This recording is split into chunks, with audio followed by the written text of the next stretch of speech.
بسم اللہ الرحمن الرحیم۔ بسم اللہ الرحمن الرحیم۔ السلام علیکم ورحمۃ اللہ وبرکاتہ۔ عزیز طلبہ، آج التبیان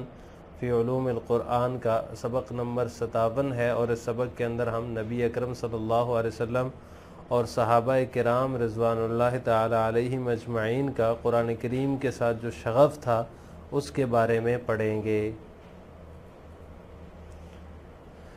عزیز طلبہ، نبی کریم صلی اللہ علیہ وسلم کو حفظ قرآن کی جو ان کی حرص تھی، اس کی شدت کا یہ عالم تھا کہ آپ صلی اللہ علیہ وسلم راتوں کو نمازوں میں جو ہے وہ اٹھ کر قرآن کریم کی تلاوت، عبادت، قرات اور قرآن کے معانی میں غور و فکر فرماتے۔ یعنی راتوں کو اٹھ کر آپ صلی اللہ علیہ وسلم تلاوت بھی فرماتے، عبادت بھی فرماتے، اس میں تلاوت فرماتے، قرات بھی ہوتی، اور قرآن کریم کے معانی میں غور و فکر جو ہے وہ فرمایا کرتے تھے۔ یہاں تک کہ اللہ تبارک و تعالیٰ کا یہ جو فرمان ہے، یا ایھا المزمل قم اللیل الا قلیلا نصفہ او انقص منہ قلیلا او زد علیہ ورتل القرآن ترتیلا، اس حکم کی بجا آوری میں آپ صلی اللہ علیہ وسلم کے جو ہیں وہ قدم مبارک، جو آپ صلی اللہ علیہ وسلم کے پاؤں مبارک تھے، وہ کثرت قیام کی وجہ سے جو ہے وہ ورم زدہ ہو کر پھٹنے لگے۔ اس آیت کا ترجمہ ہے، یا ایھا المزمل، ایک کپڑوں میں لپٹنے والے، راتوں کو کھڑے رہا کرو، رات کو کھڑے رہا کرو، نصفہ او انقص، مگر تھوڑی سی رات، یعنی نصف رات یا اس سے کچھ سی قدر کم کر دو۔ اس لیے اس میں کوئی تعجب کی بات نہیں ہے کہ آپ صلی اللہ علیہ وسلم سید الحفاظ ہیں، قرآن کریم کو جمع کرنے والے، اور قرآن کریم کے متعلق ہر معاملے میں مسلمانوں کے مرجع اور ماخذ ہیں۔ آپ صلی اللہ علیہ وسلم کے سینہ اطہر میں جو ہے وہ قرآن کریم جمع تھا۔ آپ صلی اللہ علیہ وسلم جو ہے اس کو یاد کرنے کی جو حرص تھی وہ شدید تھی آپ صلی اللہ علیہ وسلم کی، اور چونکہ ہر معاملے میں وہ مسلمانوں کے مرجع اور ماخذ ہیں، تو اس لیے اس معاملے میں بھی جو ہے وہ آپ صلی اللہ علیہ وسلم کے اندر اس کی شدید حرص موجود تھی۔ آپ صلی اللہ علیہ وسلم خود اس کا بڑا اہتمام فرمایا کرتے تھے، اور راتوں کو جو ہے وہ زندہ رکھتے تھے قرآن کریم کی تلاوت سے۔ جبکہ صحابہ کرام رضوان اللہ تعالی علیہم اجمعین کا بھی یہی عالم تھا، قرآن کی تلاوت کرنے کو، مطالعہ کرنے میں ایک دوسرے سے وہ سبقت لے جانے کی کوشش کرتے تھے، ایک دوسرے سے آگے بڑھنے کی کوشش کرتے تھے، اپنی تمام تر کوششیں اس کو یاد کرنے میں صرف کر دیتے تھے، اپنی تمام ہمتیں جو ہے وہ اس کے حفظ کرنے میں لگا دیتے تھے، اور یہاں تک کہ اپنی بیوی بچوں کو بھی اس کی تعلیم دیتے تھے کہ اگر کوئی شخص صحابہ کے گھروں کے قریب سے گزرتا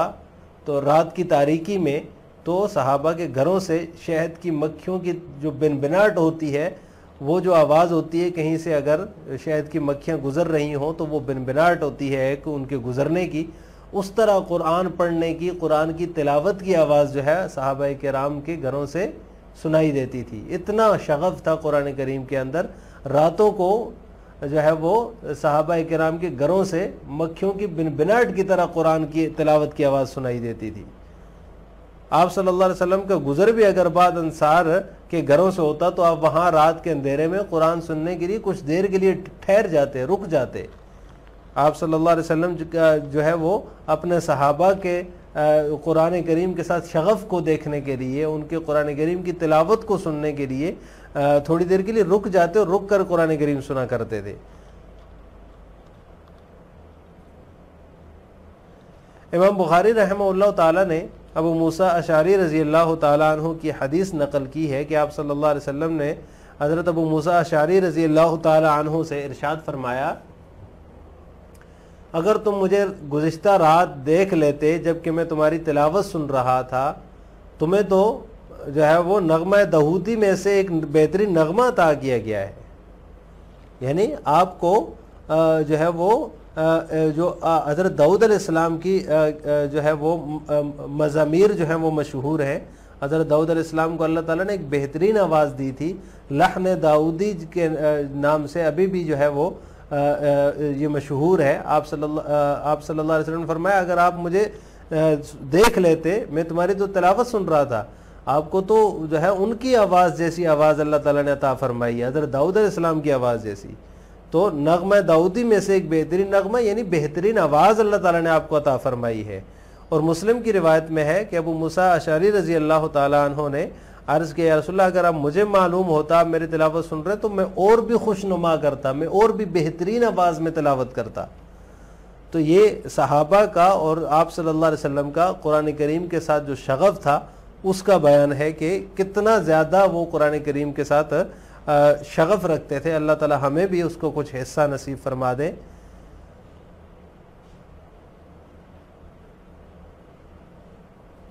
اما النبی صلی اللہ علیہ وسلم فقد بلغ من حرصه الشدید على حفظ القرآن ان يحيي الليل بتلاوة آیات القرآن في الصحابة عبادة وتلاوة وتدبرا لمعانيه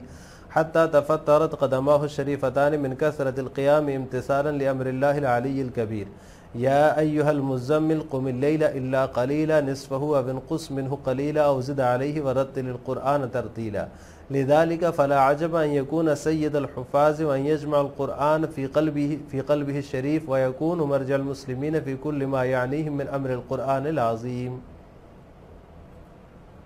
ويكون مرجع المسلمين في كل ما يعنيهم من أمر القرآن العظيم. وأما الصحابة رضي الله تعالى عنهم فقد كانوا يتسابقون إلى تلاوة القرآن ومدارسته ويبذلون قصارى جهدهم لاستظهاره وحفظه ويعلمونه أزواجهم وأولادهم في البيوت حتى لقد كان الذي يمر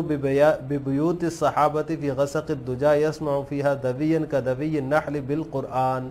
حتى كان صلوات الله عليه يمر على بعض دور الأنصار فيقف على بعضهم يستمع القرآن في ظلام الليل. أخرج البخاري عن أبي موسى الأشعري رضي الله تعالى عنه أن رسول الله صلى الله عليه وسلم قال له لو رأيتني البارحة وأنا أستمع لقراءتك لقد أوتيت مزمارا من مزامير آل داود. وزاد في رواية لمسلم فقلت لو علمت والله يا رسول الله أنك تستمع لقراءتي لحبرته لك تحبيرا. وورد عن رسول الله صلى الله عليه وسلم أنه قال إني لأعرف أصوات رفقة الأشعريين بالقرآن حين يدخلون بالليل وأعرف منازلهم من أصواتهم بالليل بالقرآن وإن كنت لم أرى منازلهم بالنهار. رواه الشيخان. أما النبي صلى الله عليه وسلم فقد بلغ من حرصه الشديد على حفظ القرآن. نبی کریم صلی اللہ علیہ وسلم کے حفظ قرآن کی شدید حرص کا یہ عالم تھا کہ آپ صلی اللہ علیہ وسلم راتوں کو نمازوں میں آیات قرآنیہ کی تلاوت، عبادت، قرات اور قرآن کے معانی میں غور و فکر کر کے شب بیداری فرماتے تھے، راتوں کو زندہ رکھتے تھے، یہاں تک کہ اللہ رب العزت کے حکم کی بجا آوری میں آپ صلی اللہ علیہ وسلم کے دونوں قدم مبارک کثرت قیام کی وجہ سے ورم زدہ ہو کر پھٹنے لگے.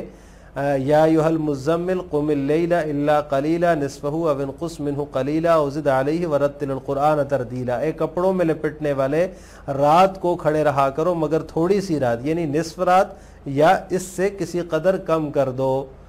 اس لیے لا عجب لذالک فلا عجب، اس لیے یہ کوئی تعجب کی بات نہیں کہ آپ صلی اللہ علیہ وسلم سید الحفاظ، قرآن کریم کو سینے اطہار میں جمع کرنے والے اور قرآن کے متعلق پیش آنے والے ہر معاملے میں مسلمانوں کے مرجع اور مآخذ ہیں. اور بہرحال صحابہ کرام رضوان اللہ تعالی علیہم اجمعین تو قرآن کی تلاوت اور مطالعہ کرنے میں ایک دوسرے سے سبقت لے جانے والے تھے، لے جانے کی کوشش فرماتے، اپنی تمام تر کوششیں اس کے حفظ اور یاد کرنے میں صرف کرتے. وَيُعَلِّمُونَهُ أَزْوَاجَهُمْ وَأَوْلَادَهُمْ فِي الْبُيُوتِ، اور گھروں میں اپنی بیوی اور بچوں کو اس کی تعلیم دیتے، یہاں تک کہ اگر کوئی شخص صحابہ رضوان اللہ تعالی علیہم اجمعین کے گھروں کے قریب سے رات کی تاریکی میں گزرتا تو اسے گھروں سے شہد کی مکھیوں کی بنبناہٹ کی طرح تلاوت قرآن کی آواز سنائی دیتی. حتیٰ کان صلوات اللہ علیہ یمر علی بعض دور الانصار، یہاں تک کہ آپ صلی اللہ علیہ وسلم کا گزر بھی اگر بعض انصار کے گھروں سے ہوتا تو آپ وہاں شب کی اندھیری میں، رات کی تاریکی میں قرآن سننے کے لیے کچھ دیر کے لیے ٹھہر جاتے. اخرج البخاری عن ابی موسیٰ الاشعری، امام بخاری رحمہ اللہ تعالیٰ نے ابو موسیٰ اشعری رضی اللہ تعالیٰ عنہ سے روایت نقل کی ہے کہ آپ صلی اللہ علیہ وسلم نے ان سے فرمایا، اگر تم مجھے گزشتہ رات دیکھ لیتے جب کہ میں تمہاری تلاوت سن رہا تھا، تم کو تو نغمہ داؤدی میں سے ایک بہترین نغمہ عطا کیا گیا ہے۔ اور مسلم کی روایت میں ان الفاظ کی زیادتی ہے کہ یہ سن کر میں نے کہا یا رسول اللہ اگر مجھے معلوم ہوتا کہ آپ میری تلاوت سن رہے ہیں تو بخدا میں اسے مزید خوشنما کر کے پڑھتا۔ اور آن حضرت صلی اللہ علیہ وسلم سے یہ بھی روایت ہے کہ آپ نے فرمایا کہ آپ صلی اللہ علیہ وسلم نے فرمایا انی لعارف اصوات رفقت الاشعریین بالقرآن، اشعریوں کی جماعت جب رات میں داخل ہوتی ہے، حین یدخلون باللیل، جب وہ رات میں داخل ہوتی ہے تو میں ان کے قرآن پڑھنے کی آوازوں کو جانتا ہوں۔ وعارف منازلہم من اصواتہم باللیل بالقرآن، اور میں ان کے قرآن پڑھنے کی آوازوں کو جانتا ہوں، رات کے وقت ان کے قرآن پڑھنے کی آوازوں کے ذریعے میں ان کے گھروں کو پہچان لیتا ہوں،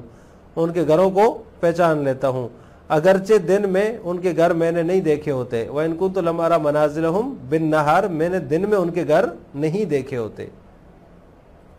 لہٰذا آج کے سبق کا خلاصہ یہ ہوا کہ ہم نے نبی کریم صلی اللہ علیہ وسلم اور صحابہ کرام رضوان اللہ تعالی علیہم اجمعین کے قرآن کے ساتھ شغف کے بارے میں تفصیل پڑھی ہے کہ ان کا شغف اور لگاؤ کتنا تھا قرآن کریم کے ساتھ، اس کی تفصیل پڑھی ہے۔ آخر میں آپ سے دو سوال ہیں، صحابہ کرام کے قرآن کے ساتھ شغف اور لگاؤ کے بارے میں آپ کیا جانتے ہیں؟ نمبر دو، نبی کریم صلی اللہ علیہ وسلم نے حضرت ابو موسیٰ اشعری رضی اللہ تعالی عنہ سے کیا فرمایا؟ ان دونوں سوالوں کا جواب آپ نے کمنٹ باکس میں دینا ہے۔ السلام علیکم ورحمۃ اللہ وبرکاتہ۔